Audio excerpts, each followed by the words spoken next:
Yeah. Yeah, I'm flexible, but I don't want. Are you boys gonna play nice? Testing. Do I need to separate you two? Because I will mom this. Is this too loud? No. No? Okay. Sounds really loud to me. You're a better Jennifer than a Dave.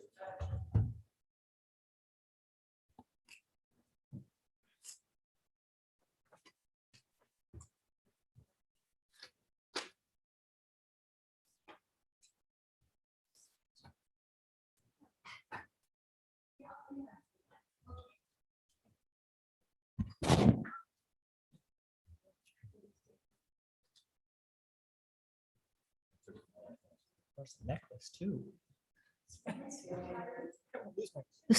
Thanks everybody for coming to this Meet the Candidates event for Syracuse. Welcome. There's a lot of people attending on Zoom. I understand, so that's great. Let me get organized. Here we go. I'm Nikki Nelson. I'm president of the League of Women Voters of Davis County. The League of Women Voters is nonpartisan. We support candidates, nor parties. Our mission is to help voters learn about candidates and issues at events like these by hearing from the candidates themselves. We want to thank Syracuse for this opportunity to co-host a Meet the Candidates event for the Syracuse general election. As I said, this meeting is being streamed on Zoom and recorded. And you will be able to find the recording on lwvutah.org and on the Syracuse City website. Now we're collecting questions from the audience. We have a couple of youth council members. So if you have a question, write it on a 3x5 card. Just raise your hand. Just write it on a 3x5 card and they will pick it up, and we'll collect questions from the audience and questions on Zoom and see what we have time to address at the end of the meeting. So ballots are going to be mailed out the week of October 11th. Election day is November 2nd. Ballots must be postmarked by Monday, November 1st, or they can be dropped off at any Davis County drop box location. One of them is the Syracuse Library, which is right behind us, I believe, and that's through 8 p.m. on election day. So we will begin with the Pledge of Allegiance led by Abby Stubbs from the Syracuse Youth Council.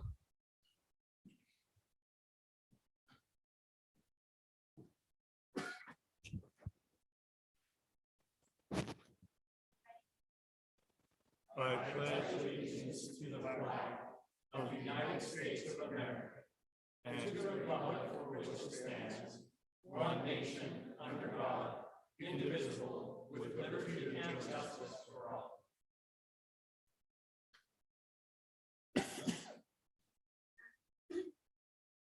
Thank you, Abby, and thanks to all our candidates running for office. We appreciate all of our candidates. So the way the panel works, each candidate will have 2 minutes for an opening statement, and then we'll proceed to a series of timed questions. Each candidate then will have 1 minute for their conclusion. We'll rotate through the candidates so that each candidate will have at least one chance to answer the question first. Our timer is John Logan, and he will give the candidates 1 minute, 30-second, and 15-second warnings. And we expect the panel to last about an hour. And to the audience, if you would hold your applause until the end. Thank you.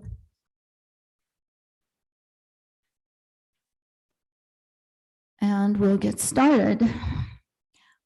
So each candidate will start with Michael. You have 2 minutes to introduce yourself. Tell us why you're running for office, what skills and experience you bring to the position, and 2 or 3 of your priorities. I was born in Logan, Utah. Go, buddy, go. My father Go. had a teaching assignment out in the Uinta Basin in Altamont. So I lived out there till I was 4 years old. But at 4 years old, I was brought back to Syracuse, which was my dad's hometown. And I've really never left except for mission and school experiences. My wife and I returned in 1982, and we built the first dental office, the first real medical building in Syracuse in 1982. We brought with us 4 children from Chicago. And if any of you remember George Rampton, we brought the old George Rampton. Oh, good hustle. Turned that into a dental office. In 2000, we saw the writing on the wall with the rush coming to Syracuse and Syracuse beginning to grow and develop a commercial district. And so we moved our office in 2000 over behind the museum where it exists today. And I practiced dentistry until 2016, at which time I retired. And I had a lot of time on my hands and have had a lot of time on my hands since then. And I love the city. Growing up here, involved with the Lions Club and with the 4-H and with everything, I know all of the original founders of all of those things. I love the city as they do, and I want to give service to it. So I'm grateful for the opportunity to be here. I have a couple of 2 or 3 platforms that I'm concerned about. I think it's important that we know the history of Syracuse. Those of you that are coming here new, you need to know the heritage that you've bought into when you move here. Also, there's a lot of growth going on here, and that growth needs to be managed. I want to be part of that management, and I also want to be part of the economic development. With R.C. Willey leaving, I want to make sure that that our taxes don't go up, that we can sustain ourselves going forward with economic development that will be brought to the city. Thank you. Thank you, Paul, Dave. So first, let me say, I apologize this evening that I've probably will cough this evening, but I've been getting over bronchitis and I just couldn't miss this opportunity to come and share. However, I've been on antibiotics for 2 weeks, so my doctor says I'm not contagious and I've been COVID tested negative. So I'm not here as a threat, but I will cough and I'm sorry. I have been in the city, serving on the city council for the last 5+ years. And I'm running for mayor because I believe that we need some changes to happen. I apologize. So I believe that we need to get back to being more sensitive to what the people are thinking in the city and listening to those people. We have had lots of people come forward in the last year sharing their opinions. And many of those people feel like they weren't heard.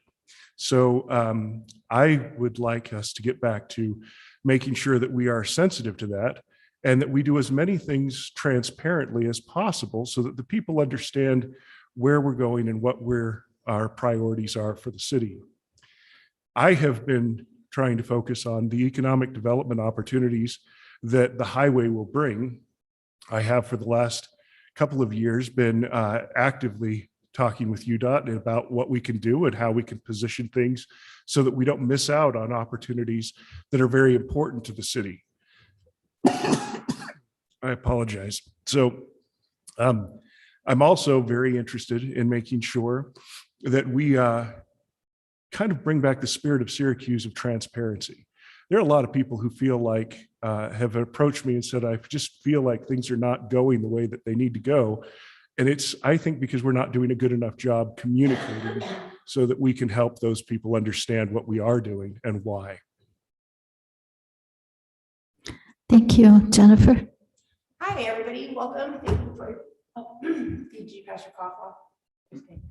Thanks for joining us. My name is Jennifer Carver. I have been a part of Syracuse for about 7 years now. I'm prior service Army. I'm a combat veteran. After the military, my son and I moved here. I went to Weber State, graduated with a dual bachelor's degree in social work and criminal justice. While I was at Weber State, this is my qualifications, ma'am, I sat as the veteran senator on the student council for 2 years. I worked in the Veteran Affairs Office and helped rewrite the post 9/11 GI Bill so military veterans could go to police academy and fire academies. I also interned at the police academy as well as Farmington Bay Juvenile Detention Center. I'm running for city council because I'm one of those people that wasn't listened to. The buck was passed off constantly. I moved here to kind of find my solace after college and being a veteran and things like that, find my quiet, and my quiet is just continually flooded out. And I have tried every which way to find help, and nobody did, so I helped myself. And I got tired of not being listened to. So I'm one of those people that I listen, and that was from the very beginning. In my very first video, I explained to people that I know what it's like. So I'm here to hear you, and I'm here to vote in a way that represents our community. And if the way that information that we're receiving is the information that you're getting, I would like to help explain it in a more open way and in a more understandable way that everybody can kind of understand and comprehend, and then we can figure out from there what the city needs to do and what direction it needs to go in. And I'm getting my time, so. Thank you. Thank you. Brett? Yes, good evening. My name is Brett Cragen, and I am running for City Council. To begin with, I'd like to express my appreciation for those who put this event together, and also for you who are investing your time to learn about the candidates. I've lived in Syracuse now for about 15 years. This is my first time running for a political office, so I'm learning how all of this works. But one of the reasons I'm seeking office is because from 2017 to 2021, I spent most of my first and third Thursday nights here in this very room dealing with land use issues while serving on the Syracuse Planning Commission. My time on that commission provided great experience and also informed me of some of the issues that are facing our city. I think there are challenges right now relating to residential development and perhaps more importantly, business development in our city, which I think will have a significant influence on the economic stability of Syracuse. I hope we get a chance to touch on those issues tonight. I'm an attorney by profession, and I believe that some of that training that I've received in at least 3 skill areas would be helpful to my serving on the commission or on the city council. I've been taught how to carefully analyze competing positions so good decisions can be made. I'm often able to negotiate compromise with the hope of creating win-win situations for those involved. And I think this is important to lessen the division that exists between people and in some cases the city. Lastly, I know how to stand strong when taking positions that matter. I look forward to this evening and to future interactions with the voters. Thank you. Jordan? First of all, I want to thank the League of Women's Voters for putting us together. And also I want to thank the rest of my candidates up here. Kudos to you for stepping out of your shells to try and do this. This is not easy. And I am very grateful for the opportunity that I have to be running tonight. And also thank you to all of you. It is so important to be an educated voter. It's on you that by your selection, you are essentially choosing the future of this city. And so again, kudos to you for being here. As she said, my name is Jordan Savage. I have lived in Syracuse for 12 years with my family. I am an electrical engineer by, my degree is electrical engineering, and I'm a systems engineer by trade, which means I'm a nerd. I enjoy data, I enjoy gathering facts, and I enjoy the analysis thereof. Which means if I'm going to design something, I need to make sure that I have as much information as possible. I love doing this. I got involved in this 4 years ago because I saw issues in Syracuse. I saw issues on the council. I saw crosswalks that needed to be fixed. I saw parks that just weren't what they needed to be. I saw roads that weren't as good as they should have been. And I saw growth was kind of going haywire. And so I ran for city council because I saw an issue. And I am here because I want to fix those. And I can proudly say that over the past 4 years, I've been able to do just that. You'll notice that we now have a bathroom in every park with the playground in Syracuse. That was something I was motivated to do when I had a toddler being potty trained. And it's just those types of things. I can also proudly say that our water pressure is 10 PSI higher than it used to be. And all of this is because we've been able to work together as a council. I would like to continue to serve on the city council to help the city progress and control the growth and make this an even better place. Thank you. Thanks. Paul? Thank you. My name is Paul Watson, and I also want to take the opportunity to thank everyone for attending here in person and on Zoom. I've been on many meetings as I decided to get involved with an important issue that was facing me, but I'll talk about that here in a little bit. So, like I said, my name is Paul Watson. I have lived in Syracuse for 14 years with my wife, Allie. We have 2 children. I'm a graduate of Utah State University. I have a business degree from Utah State. I'm a licensed real estate broker. I have owned my own property management business for the past 8 years.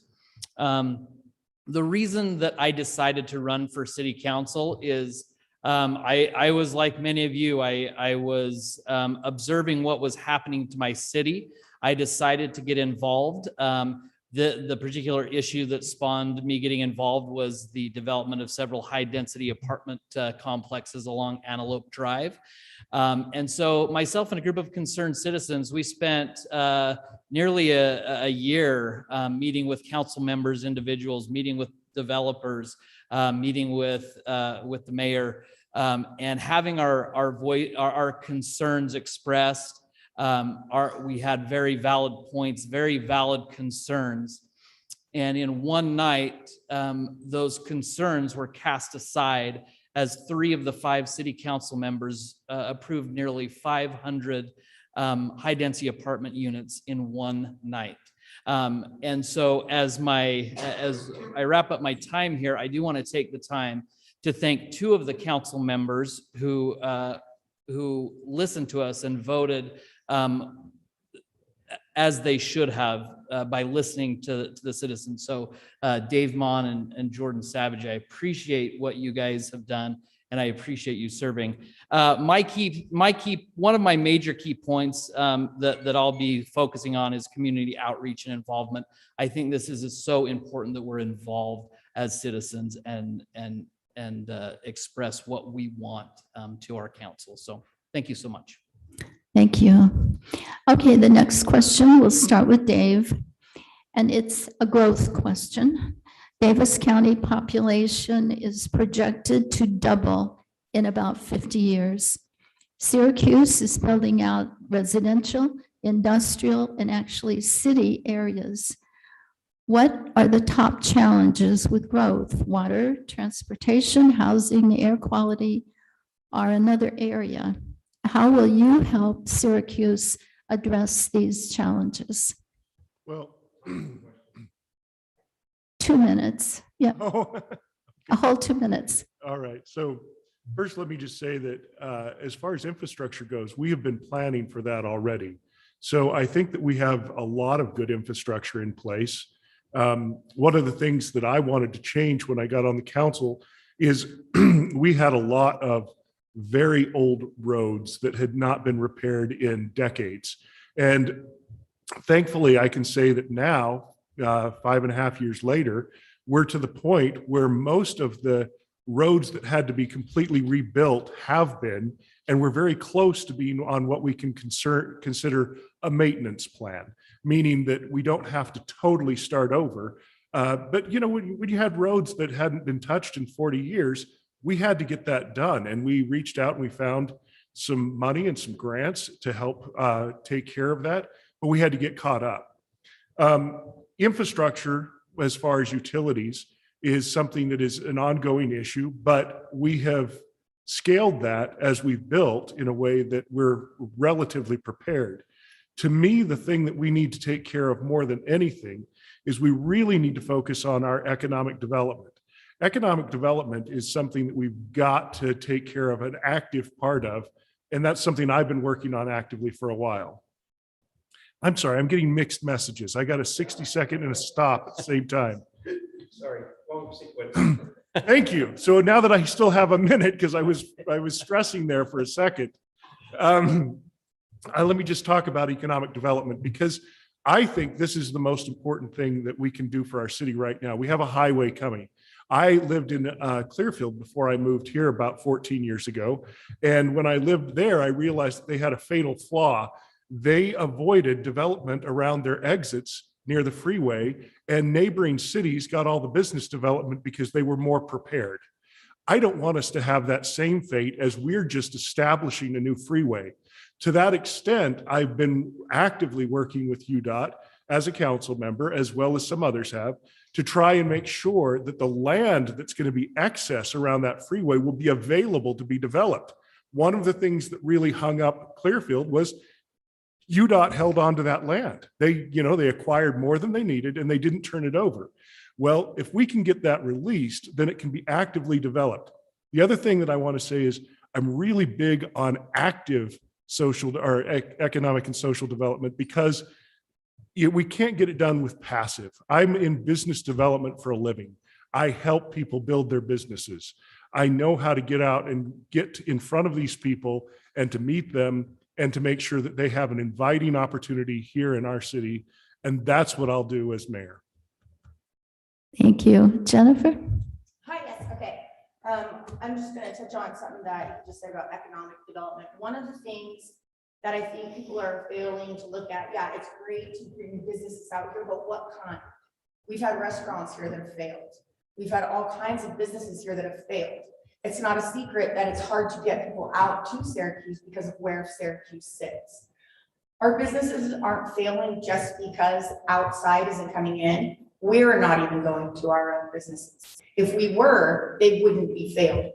So what are we going to put out here that's going to draw that crowd to us? Right now, coming up, it's fall season. We have Black Island Farms, and Syracuse is about to get a lot of business, but they only run for 6 weeks. What about the rest of it? Are we contributing to tourism for Antelope Island? They get very little tourism out there, considering in the summertime all the bugs and things like that, and there's camping out there. Are we going to allow for bed and breakfasts to be built in the city that we can cater to something like that? We have to figure out how. In just about everything we do, what is it that we're not doing correctly now?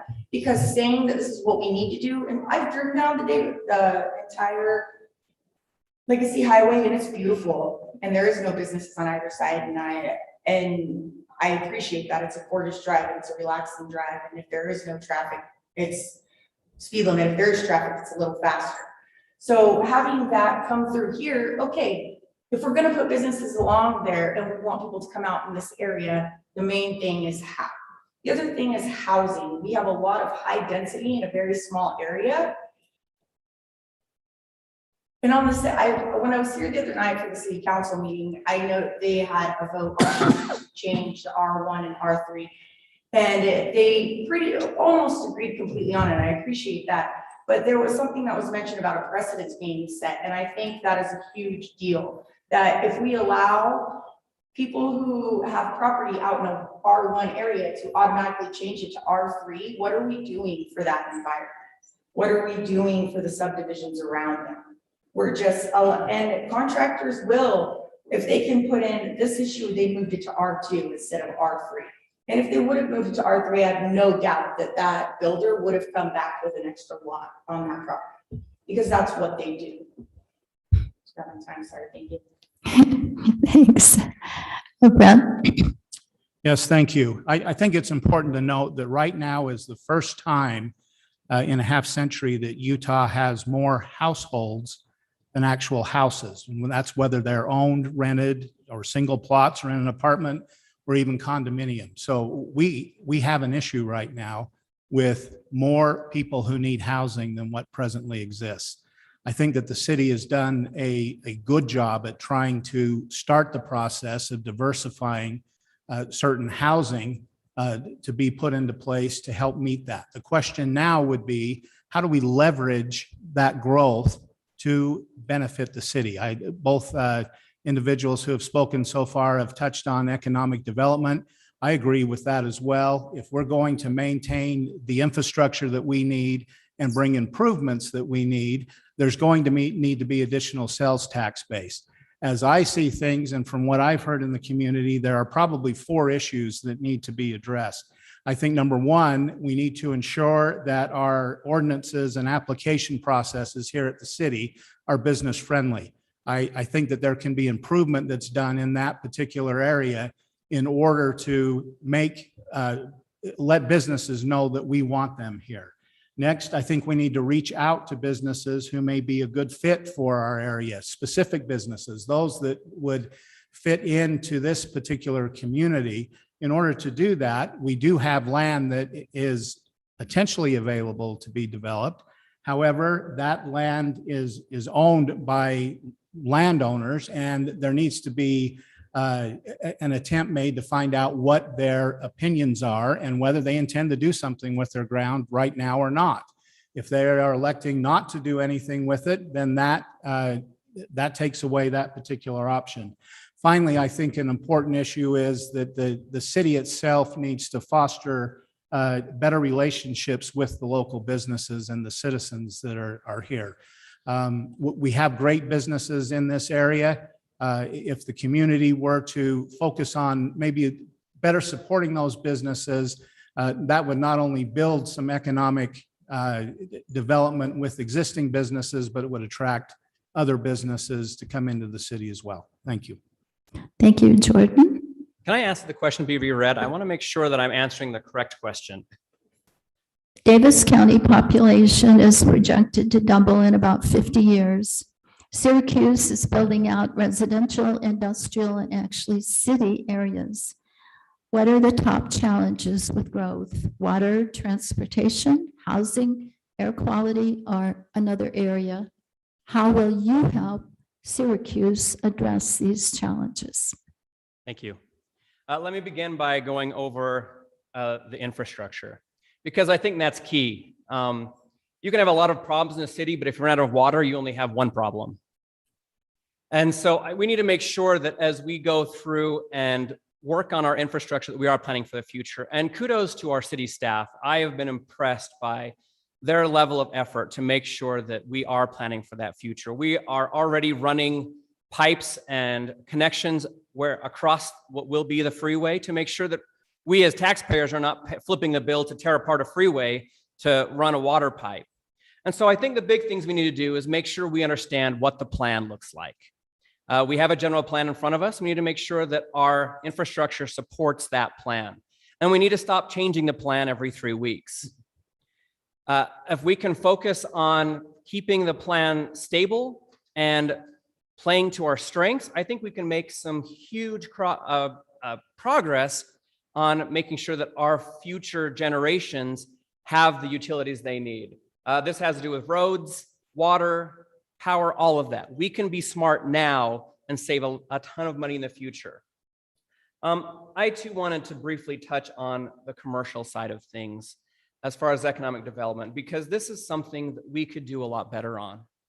And this is something we've been trying to work on.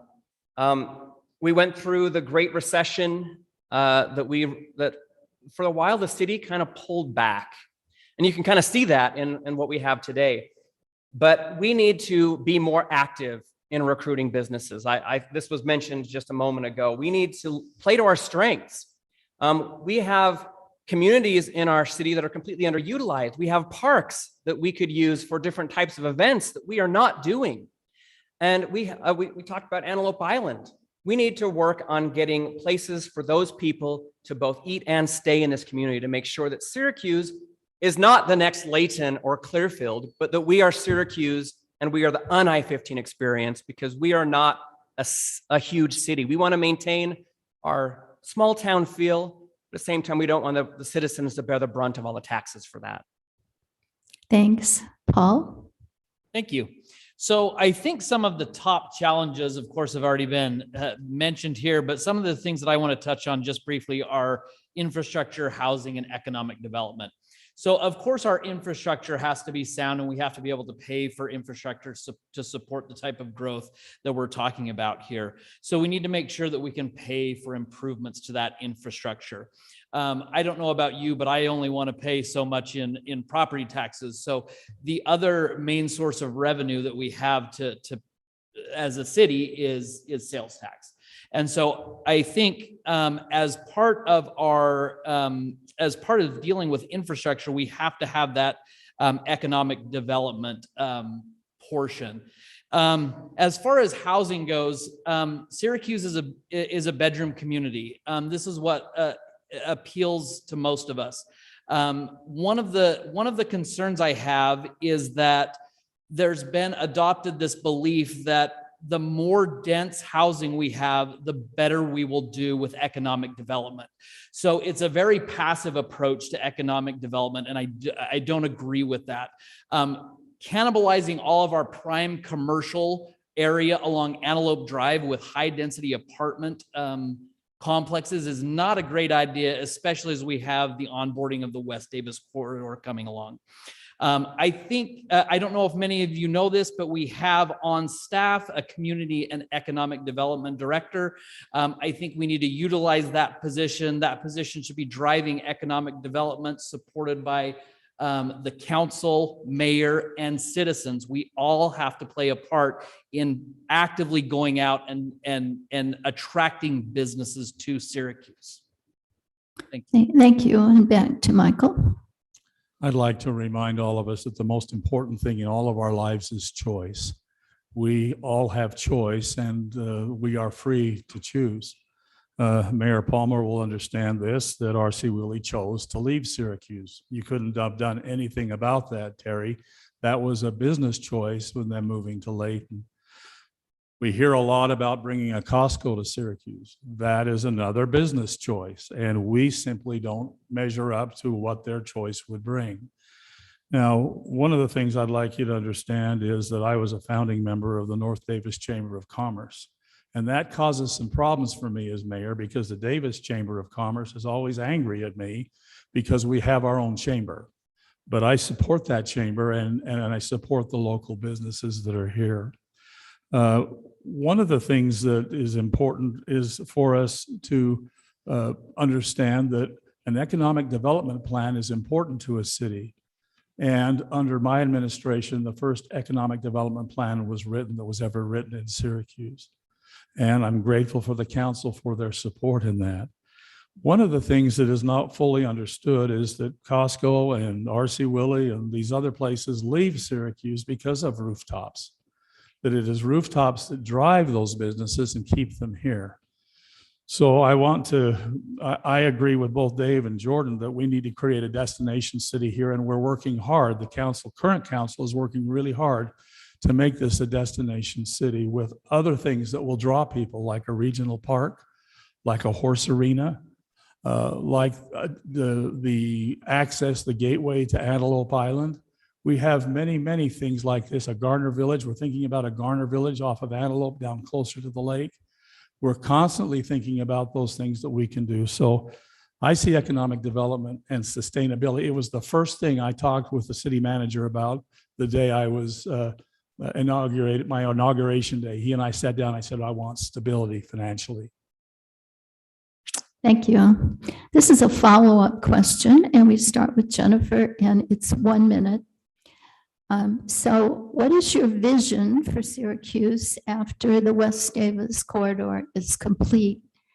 And does the corridor affect the perception of what is Syracuse's downtown? I don't think it affects the perception of what Syracuse's downtown is. I think right now with what I've heard that the majority is that that's going to become the new business area. It'll stretch further west than what it is right now, currently past Walmart. So they'll have more. My question is still, what are they going to bring? I don't know. I like the way it's all just beautiful land out there. I don't think that we should develop businesses along the Davis corridor, and I might be a minority in that because I think it just ruins the view of what's there and what Syracuse already is. And we have so much open business space from businesses failing. Why do we need more retail space if we're not filling what we already have? I don't talk in circles, sir. Okay, thank you. Brett? I think my vision would be to, I mean, the West Davis corridor is coming. It's going to be here.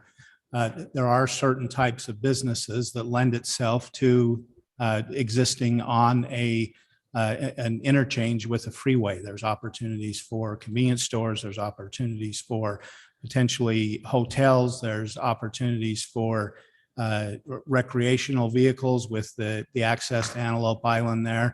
I think that part of the issue from my perspective with that particular area is, are the people that own the ground, are they interested in doing anything with that or not? If they're not interested in doing anything, focus needs to be placed elsewhere.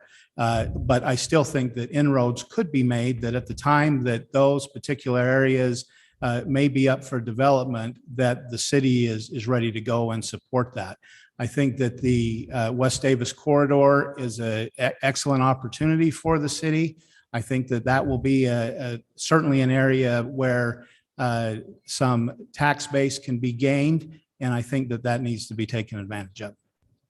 Thank you. Jordan?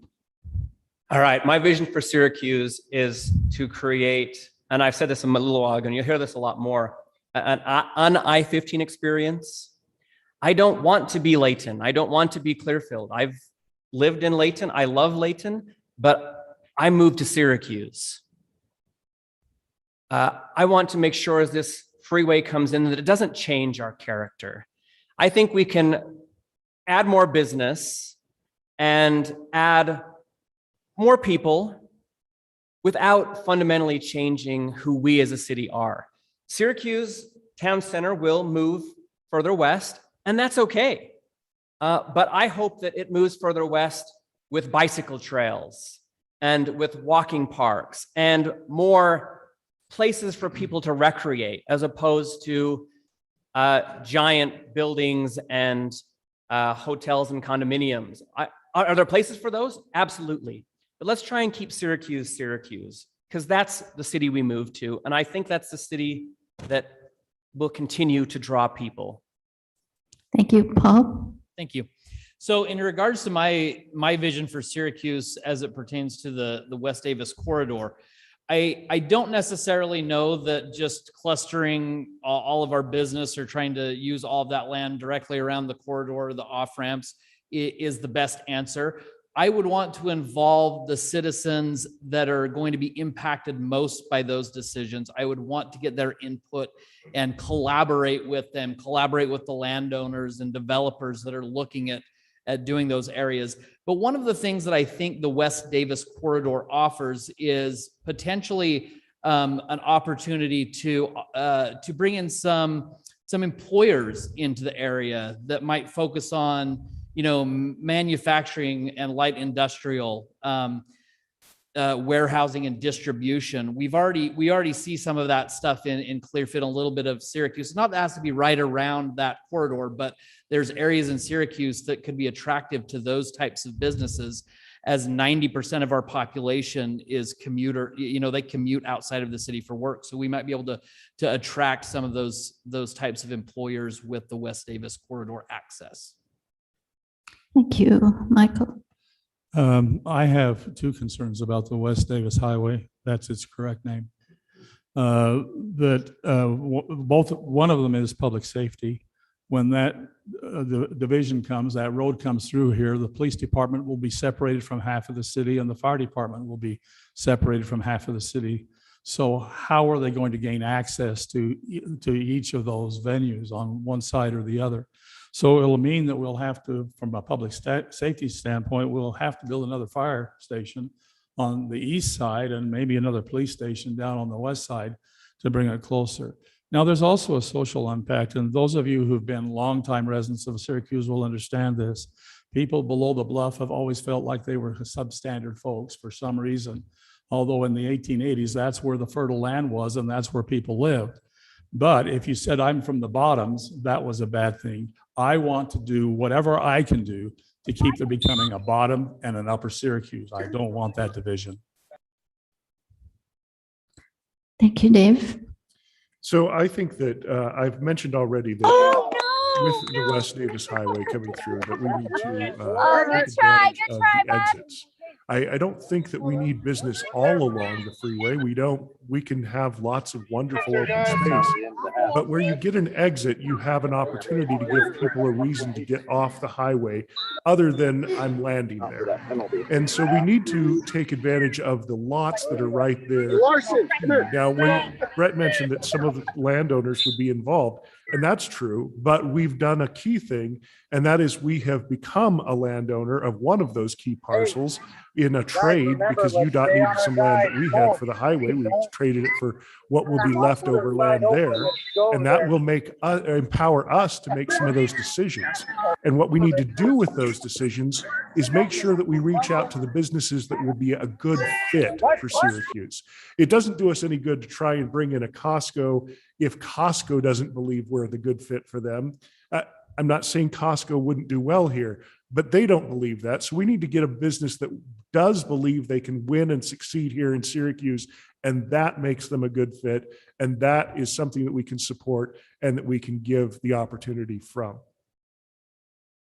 Okay, thank you.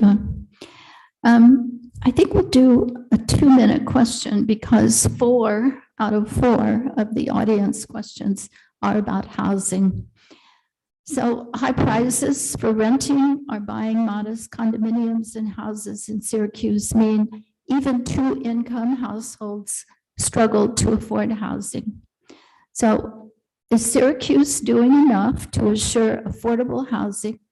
Do we need zoning changes to make housing affordable for our children? And this will we start with Brett. Thank you. Housing is especially affordable housing is obviously a challenging subject. I'm in a home right now that if I were to try and go buy it, I probably couldn't afford it, given everything that has taken place. I know the state has mandated that cities try and put together a plan that makes affordable housing better. I think that the current council has worked hard to try and bring in some different options for the city that may be a little more affordable than what a traditional single home situation would be. I still do not think that is going to resolve these units that are coming in, as I understand it, are very nice units. They've been put together in an appropriate way. They're nice developments. I don't think that the council, those that did approve it, would have if they didn't think that those would be an asset to the city. I do think that there are challenges with affordable housing. I'm not sure that there are good answers for that, but I do think that efforts need to be made to look at it and see if there can be anything additional done. However, I think that with what has happened, especially within the last year or year and a half, the city has tried to do what can be done to help that situation. That's all I have. Thanks. This is an interesting question because we as council members can't fix this. This, like has been said, this is a statewide issue. What I want to make sure that we realize that we cannot do is sacrifice standards in the sake of affordable housing. I know that to really make something affordable, you'd have to strip out so much that it would no longer fit the character of Syracuse. So I want to make that point that my heart goes out to all of those. We are trying to make sure that there are options for as many people as we can, but at the same time, we do have an obligation to make sure that the products being built in Syracuse will continue to be within the character of Syracuse. It's difficult to, especially when you have a lot of people coming in, because I know this is a huge issue. Like I said, my heart goes out to anyone who's trying to buy anything right now. As Brett said, I couldn't afford my house. But I wish I knew how to fix this. What we can do is continue to work in such a way that we allow various housing types in the community to make sure that there are opportunities, because that's what we can provide, is we can help provide opportunities for jobs, which we will do to try and promote economic growth. We would like to, as been mentioned around the freeway exits, we're hoping to get high-paying jobs. We want office space, those types of things that still fit the character, but also pay someone more than minimum wage. We're hoping that we can not only create jobs and housing options, and hopefully with a combination of all of this, we can help at least mitigate this problem so that there is plenty of opportunity for those who want to live in Syracuse to do so. Thanks. Thanks, Paul. Thank you. So yeah, so affordable housing is a predicament. So one of the issues, and like others have said, this is a statewide issue. And really what is going to have to adjust is salaries and wages are going to have to adjust to catch up to living expenses in the state, which I don't think they have quite done that. So in my industry, I own a property management company, and I manage rental homes for my clients. So one of the things that we look at when we say affordable housing, I think sometimes we immediately think, well, if we develop and just fill our city with apartments, that's going to be affordable housing. But these apartment buildings that are being built, they're going to be far more expensive per square foot. You know, when you're looking at 2-bedroom, 1-bath apartments that are $1,600 a month, this is not affordable housing. And the reality is we've got to have a wage adjustment in the state that's got to catch up with the housing costs. As far as what we can do as a city, I think we still need to do what is best for our city. One option that we can look at is where in the city does it make sense to develop townhome communities. If you look at our general plan, that's first and foremost, single family residents are the most desirable type, or the thing that we would want to focus on, and townhomes would be next. So there's certain areas that could facilitate townhomes, which would be a more affordable housing option. But yeah, it's not an easy problem to solve, and it can't be solved overnight. And in my opinion, high density apartments are not the way to cure that problem. Thanks, Michael. I want to take just a minute and thank the great staff of Syracuse City. The first 2 years of my term in mayor, I was mentored by this staff. I didn't realize all that was going on in the world, and then I spent the next 2 years battling with COVID. So I'd like another chance to do it under normal circumstances where I'm not dealing with a dumb me and a virus. One of the things is that we can't fight the market. No matter what we do, the market is driven. Only in a socialist society or a communist society where the government owns anything can housing costs be controlled. So we are bound by what the market will bear, and regardless of what we do. But within the city this last couple of years, we've done some things that really tried to help that. For example, we allow apartments now in homes. You can convert your basement into an apartment. That helps with the housing market, and generally that market is a little cheaper for people to live in your basement in an apartment that you own and you collect rent from. The other thing we've done is accessory dwelling units. We're allowing people to build another house on the property they have if they have the proper setbacks. So 2 houses can occupy that lot. So I think our staff has done a very great job in complying with the state mandate. By the way, this was an unfunded mandate. And that's about all I have to say on that. I think our current staff and the council have done wonders there. Thank you. Thank you, Dave.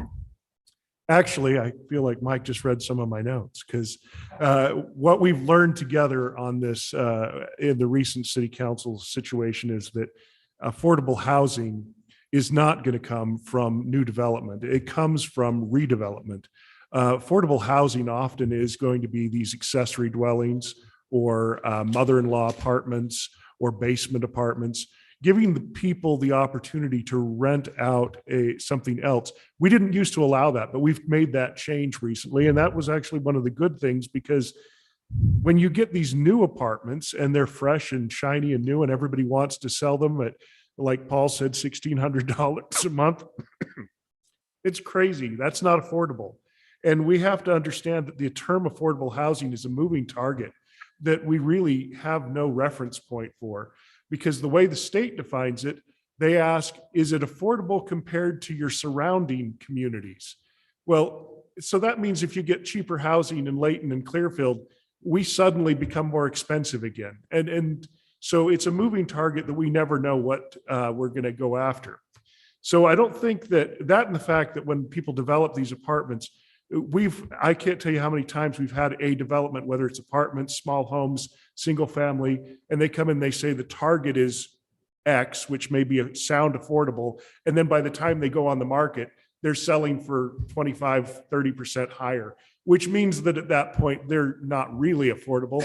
They're on the higher end and they don't serve that need. So we can't mandate that. We can't legislate that. What we can do is try to find alternative options that will help serve that need and that group.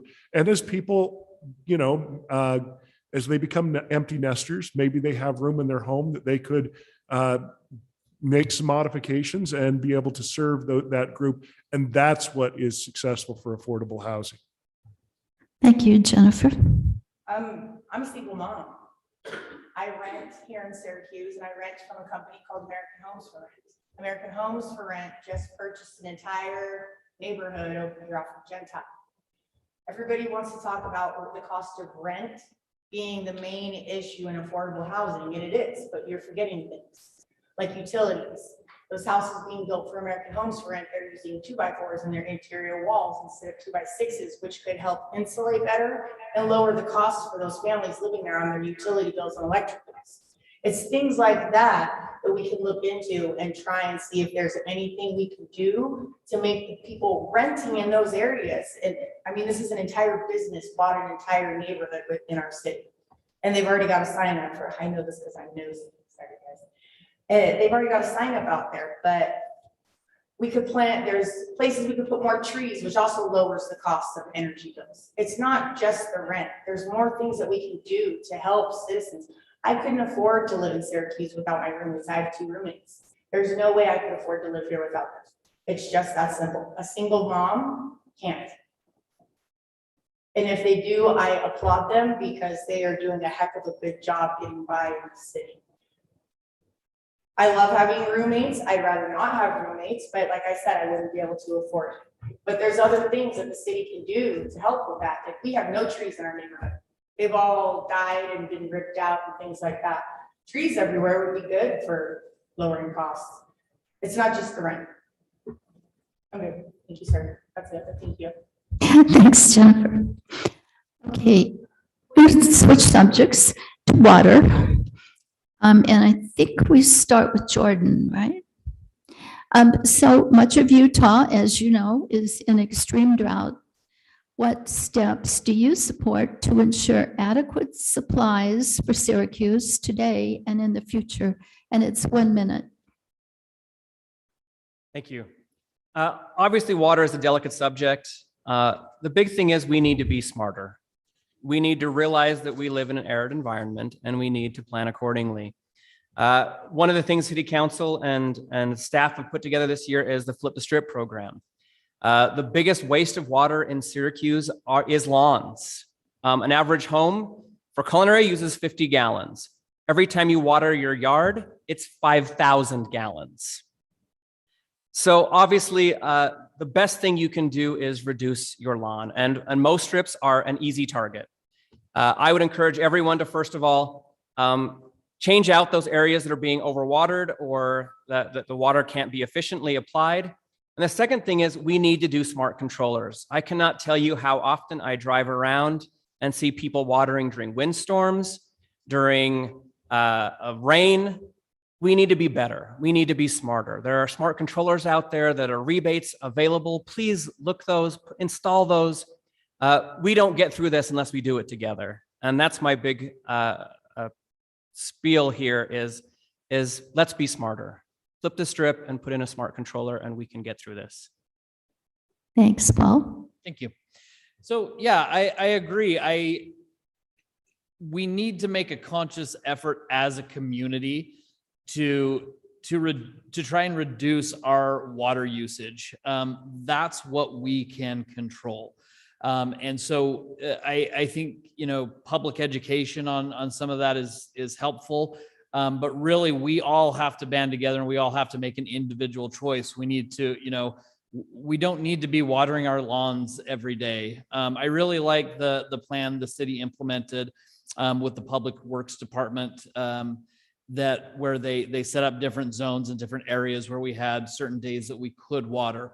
Those types of things are, I fully support that type of thing that encourages us to limit our water usage. But yeah, it's got to be a community deciding that we're going to come together and do that during a drought.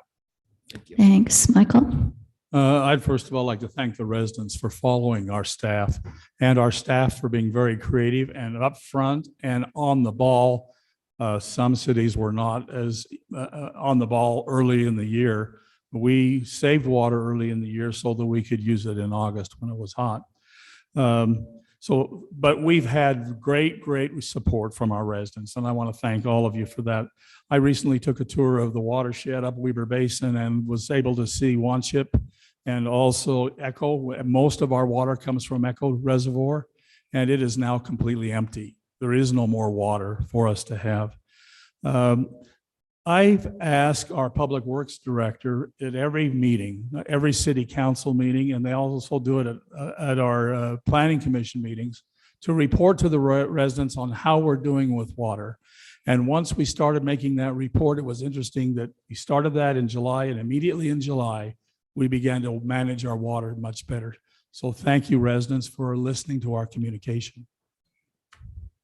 Thanks, Dave.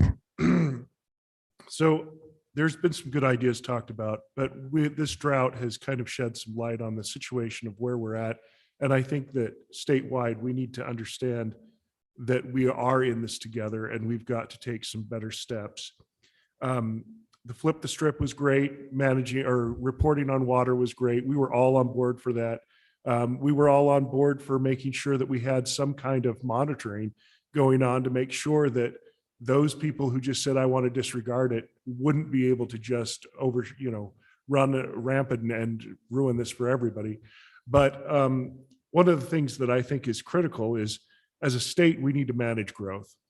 We cannot overdevelop for the water resources that are not here in the state now. And that's critical. So if we just say, gee, we're going to build 100,000 new houses in this city, we authorized more new dwellings this year. They're not all going to be built this year, but we gave out more authorizations for plans than we have in my whole time here. It's crazy. And if we're going to have that many new dwellings, where does the water come from? It's just a percentage of what we already have. And so we can't divide it any further. We've got to be smart and try to manage our growth as our resources are managed. And the state really needs to do some investment in reclaiming some water. Thanks, Jennifer. So, most people are pretty familiar that we have a gravity fed system. So the water issue is much bigger, like everybody's talked about, than just Syracuse. Everybody else to the east of us gets their water before us, and it dwindles down and dwindles down and dwindles down and dwindles down and dwindles down until we get it. And then once we get it, we've got the leftover of the leftover, basically, because we're so far out here. Now, when you add a bunch of houses in a small area, you have less grass. So your water pressure for inside, I don't know, are they unmetered out there, or is it secondary and culinary out there, just culinary? There's no metering of secondary water. Out there at the Gentile houses? There's limited of water management. Okay, so if you have more houses in an area, your culinary pressure is going to be lower. But if you have larger grass areas for houses that are more spread out, then you have no water for irrigation. So it's kind of a toss-up. Do you want higher density housing with no irrigation to them, or do you want more spread out houses with lots of irrigation when you lose that water? And you're not going to make everybody happy on that topic. It's just not going to happen, and we can't prevent the little bit amount of water that we get. Because this year we've had such a small amount that they've already gotten all their water up there. So it just made our scene even less. Thank, I'm sorry, I apologize for that. thank you. That's okay. Brett? I think what happened with this drought is a good example of effective government. I think that this city worked very hard to figure out what was needed. The council and mayor relied on experts on what could be used and what could not be used. I think that the city made efforts to make sure that people, the best they could, to make sure people were aware of the situation and in appropriate circumstances enforced what was happening. We live in an area where there are going to be droughts. There's major droughts in the 1890s, in the 1930s, in the 1950s, in the 1970s. We're going to have these things that take place, but if the city will follow just what it did this year, I think everything can be okay. There may need to be additional restrictions in play, and if the experts say that that needs to happen, I think that it will happen and be taken care of. But I do think that Syracuse is a very good example of making this work properly. Thanks. Thank you all.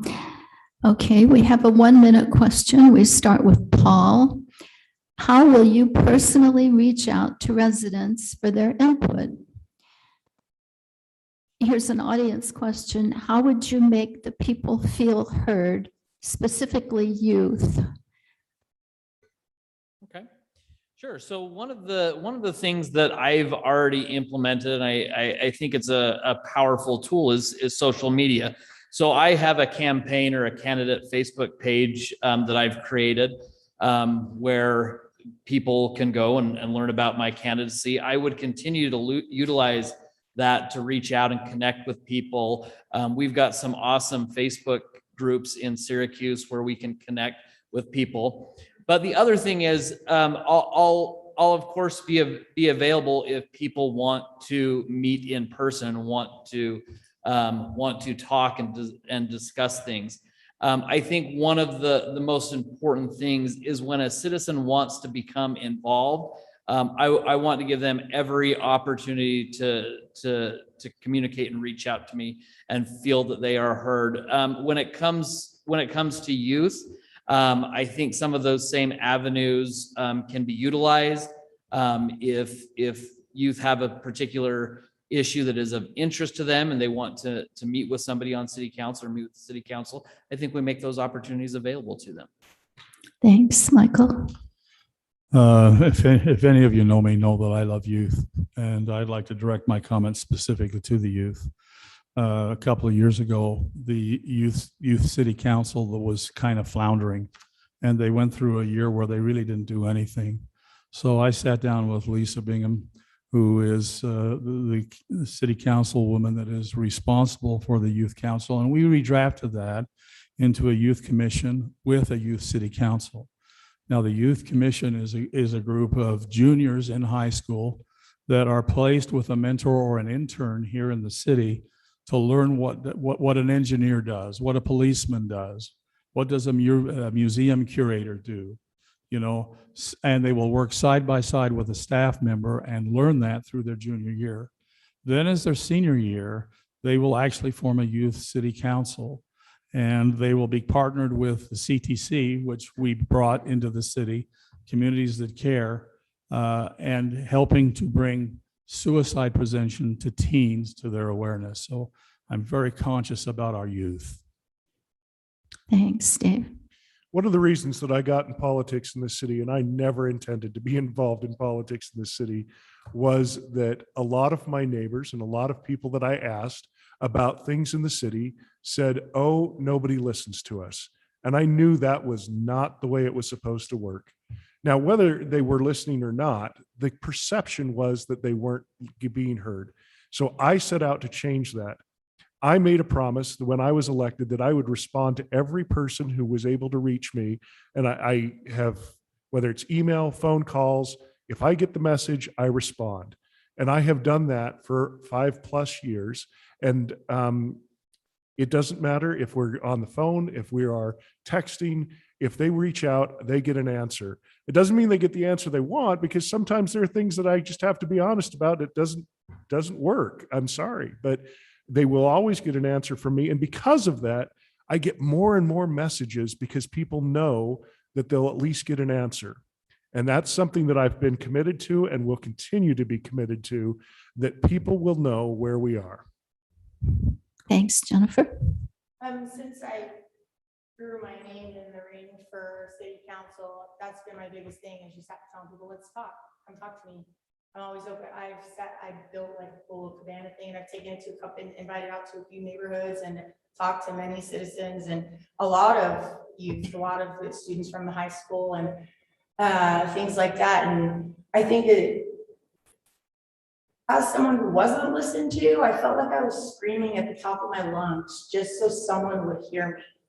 And I don't want other people to feel like that. I don't want them to feel like everything that they're trying to have fixed and trying to be heard by is just falling on deaf ears. I firsthand personally know that feeling, and I won't let somebody else feel like that. And I work with a lot of teenage females at my farm, and a lot of them go to the high school. So they bring a lot of their friends with them just because they feel like I'm one of the few adults that does listen to them. And we have some amazing school resource officers also at the schools that definitely listen to our youth, and they are definitely invaluable in that aspect for sure. Thanks. Brett? I think it's very important that the citizens feel that they can reach out to their elected officials. I know that there were plenty of times when I served on the Planning Commission where I received a phone call or an email, and that helped shape my decision-making and my recommendations and what happened with the Planning Commission.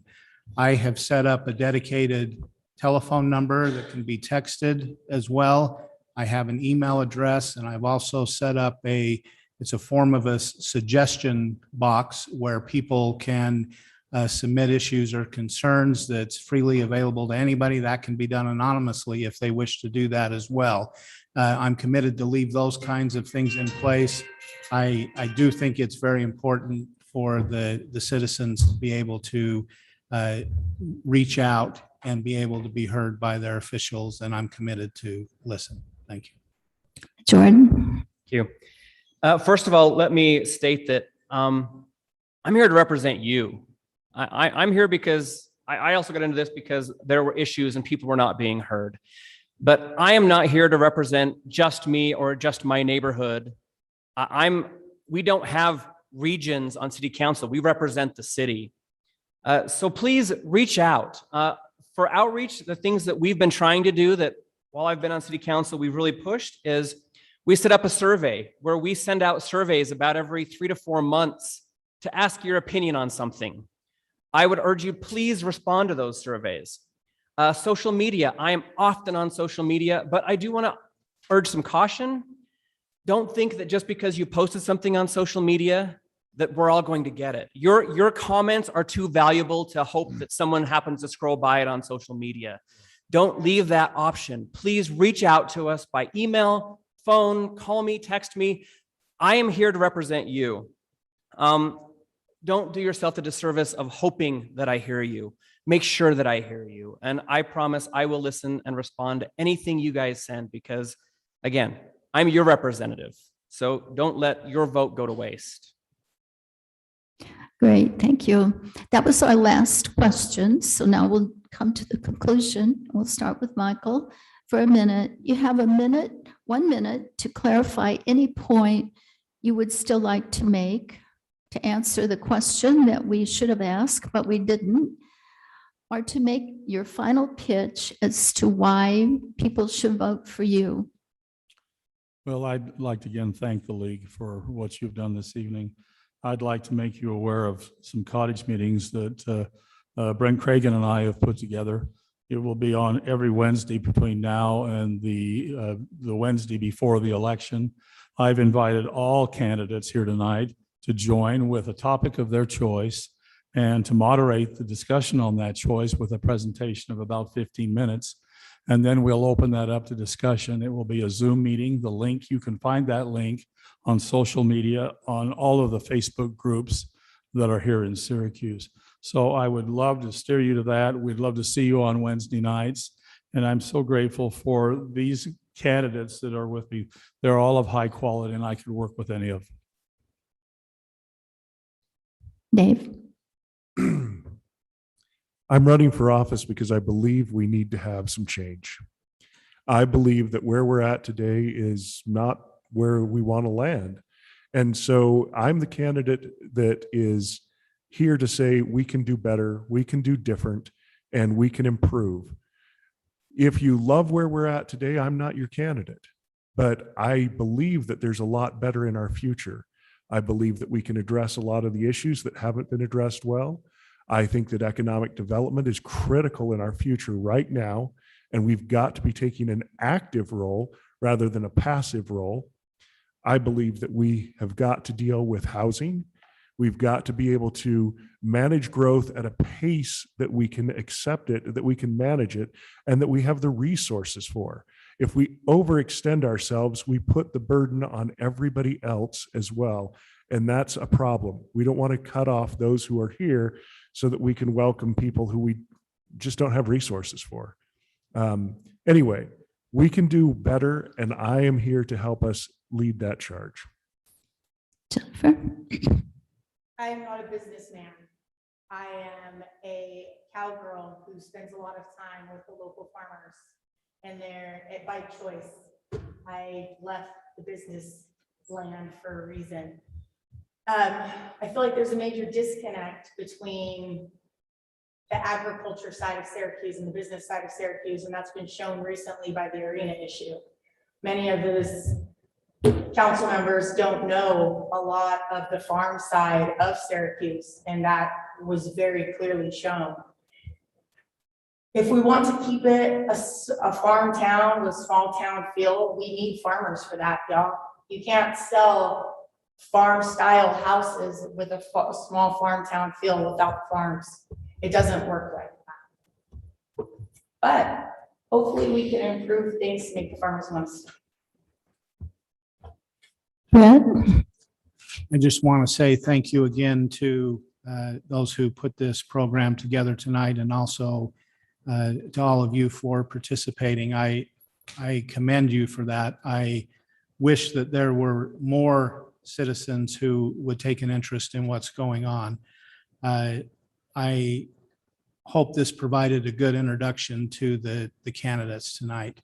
There are many issues that it's hard to encapsulate things in 2 minutes sometimes, but I think that each of the candidates are trying to create ways to get the message out. And I would ask you, please pay attention to what's going on, search out what the issues are, and find the candidate or candidates that best fit your viewpoints, and vote and encourage your neighbors and friends to do so as well. The next 4 years are going to be very important for what happens in this city, and this election will make a difference. Thanks for attending tonight. Thanks. Jordan? I also want to thank the league for putting us together. It's been a great night. Thank you to all of you for showing up. And that's really what I'm grateful for, because we got to show up. You guys have some tough decisions ahead of you. There's some amazing candidates here tonight. Syracuse also has some tough decisions ahead of it. We have some great opportunities coming with the West Davis Highway. It's coming, and we need to make sure we know how to manage that and what to do with that. We have a temple coming that we need to make sure that we have the infrastructure and also the businesses to support what's going to be brought to that temple. I also want to encourage each of you to remember that you do have a voice, that only by reaching out can you express that voice. I would encourage each of you to put my number in your phone. So when you have an issue, you should call. You shouldn't just hope that someone sees it on social media. I'm grateful for each one of the current city council and all of our future city council members for what you do to put yourself out there. This is not easy, and thank you. again to all of you who participated tonight. Paul? Thank you for the opportunity. And again, thank you to everyone who's chosen to show up and participate. You know, it was a difficult decision for me to decide to run for city council. If you had asked me a year ago if I was going to be running for city council, I would not have thought that I would have. But I love Syracuse so much. I think our city is so great. I don't want others to experience what I experienced, which was I felt my opinions and my concerns were not valid. And so that's why I am here. I want to encourage my neighbors and community members and fellow citizens to become involved. We do have, I was not happy with the way our city is, the direction our city is heading. We've got some challenges with economic development. We've got challenges with how we develop our city, especially in regards to high density housing. And so I want to be that council member who represents you as my fellow citizens. Thank you so much. Thank you all. Thank you very much for your thoughtful answers. Audience, let's give them a round of applause.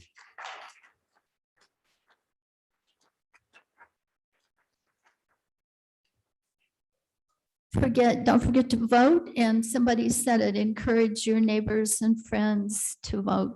Thanks. Thank you very much.